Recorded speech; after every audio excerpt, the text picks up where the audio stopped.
Singkat cerita, lalu adalah Muhammad. Gitu kalau maksud kita, ada tuh intinya, ada tuh si Ahmad, ada Muhammad.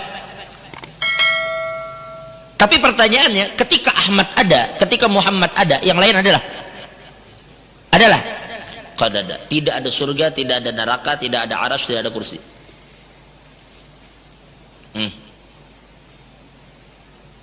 Lalu ini yang disebut oleh para ulama arifin dengan al-haqiqatul Muhammadiyah. Hakikat Sayyidina Muhammad. Bukan Sayyidina Muhammadnya, tapi hakikatnya, hakikat Sayyidina Muhammad. Hakikat ini yang dikatakan di dalam Fususul Hikam, wa tilkal haqiqah bikamalatiha lam takun mumkinah. Hakikat itu dengan semua kesempurnaannya tidak ada yang mampu mengerti dan mampu menyandangnya. Kada ada satupun wali, bahkan tidak ada satupun orang yang mengetahui hakikat Nabi Muhammad itu. Wala nabiyyun mursal wala malakun muqarrab. Tidak ada yang mengerti, baik nabi ataupun malaikat pun kada tahu. Malaikat pun kada tahu.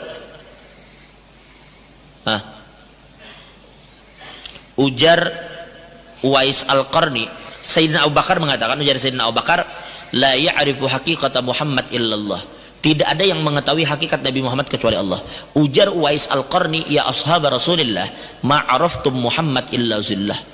Ujar Uwais Al-Qarni, wahai para sahabat Nabi, tidaklah kamu mengenal Muhammad itu kecuali bayangannya saja. Karena hakikatnya la ya'rifu haqiqata Muhammad illallah. Tidak ada yang mengerti hakikat Nabi itu kecuali Allah. Pahaminlah. Singkat cerita, kalau bisa dipikirkan juga, lewati. Berarti kan karena kalau dipikirkan apa? Dikara sih. Lewati.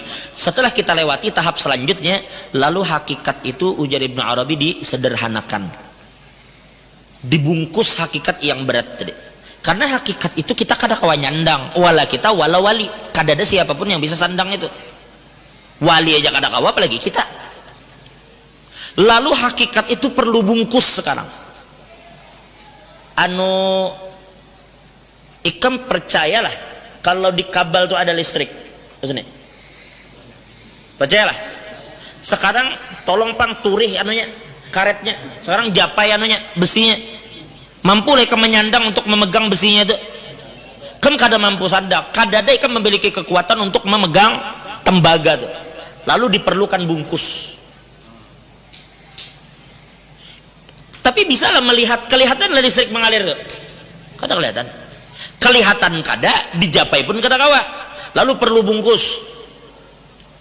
Lalu dibungkuslah itu tadi, supaya kawa dijapai. Lalu hakikat Nabi Muhammad itu dibungkus. Apa bungkusnya? Ya para nabi yang selain Nabi Muhammad itu. Dikatakan dengan kalimat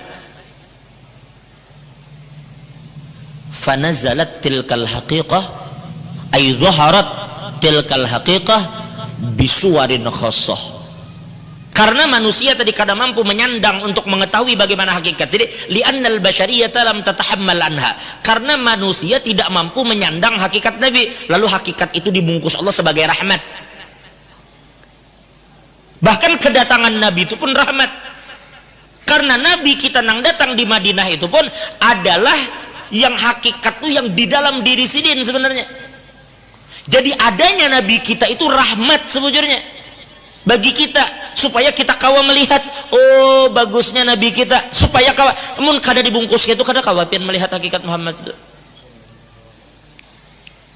Lalu bungkus itu bermacam-macam, bisuwarin khosoh, dengan berbagai macam bungkus yang khusus.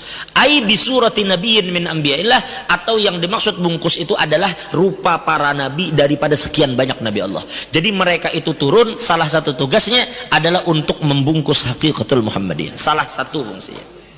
Baik. Makanya turun pertama kali nabi siapa? Adam. Berarti orang yang pertama kali membawa hakikat nabi ke bumi ini adalah Adam. Turun Adam. Lalu ketika kiamat terjadi, kan hakikatnya bakal ditutup dulu sebelum pian melihat hakikat sebenarnya kena di akhirat. Di dunia ini kan main bungkus kita lah.